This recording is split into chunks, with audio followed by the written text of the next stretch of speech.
पंजाब में इस वक्त गंदम की जो कटाई है वो अपने उरूज पर है, लेकिन ऐन इन दिनों के अंदर पंजाब के किसानों पर हुकूमत ने एक बहुत बड़ा पहाड़ गिरा दिया है। और वो ये है कि सबसे पहले तो बारदाना मैसर नहीं है, और हुकूमत ने कहा था कि जी हम कम अज़ कम हर किसान को फ़ी एकड़ 10 बोरियाँ बारदाना देंगे, लेकिन लोग इस वक्त इस बात की शिकायत कर रहे हैं कि बारदाना मैसर नहीं आ रहा। और दूसरा ये है कि जो हुकूमत ने ख़रीदारी का फ़ैसला किया था, अब उसकी जगह पे मिडल मैन को ख़रीदारी की इजाज़त दे दी गई। अब ये एक ऐसी कैफियत है कि जिसके बाद अभी किसान गंदम की कीमत से महरूम रहेगा, और इसके बाद जो अवाम है उनके ऊपर बहुत ज़्यादा बोझ गिरेगा। अभी रिसेंटली ये सूरत हाल है कि आज के दिन में लाहौर के तंदूरों पर रोटी 20 रुपए की मिल रही है। पेट्रोल के रेट और बिजली के रेटों में इजाफे ने इन तंदूरों के जो मालकान हैं उन्हें रेट बढ़ाने पर मजबूर कर दिया है। अब अगर मिडलमैन गंदम को खरीदता है, वो बर वक्त इसको मार्केट में लेके नहीं आता, तो फिर यकीनी तौर पर जब गंदम की शार्टेज होगी तो रेट ऊपर जाएगा। मैं हुकूमत के इन सारे फैसलों को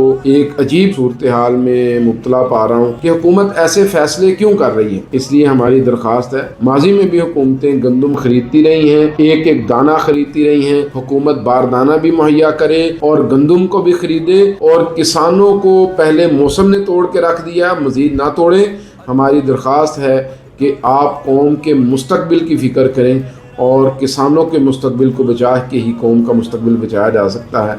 मुझे उम्मीद है कि हुकूमत हमारी इस गुजारिश पर गौर करेगी और गंदम के हवाले से एक मजबूत फ़ैसला करके गंदम का एक एक दाना किसानों से ख़रीदा जाएगा।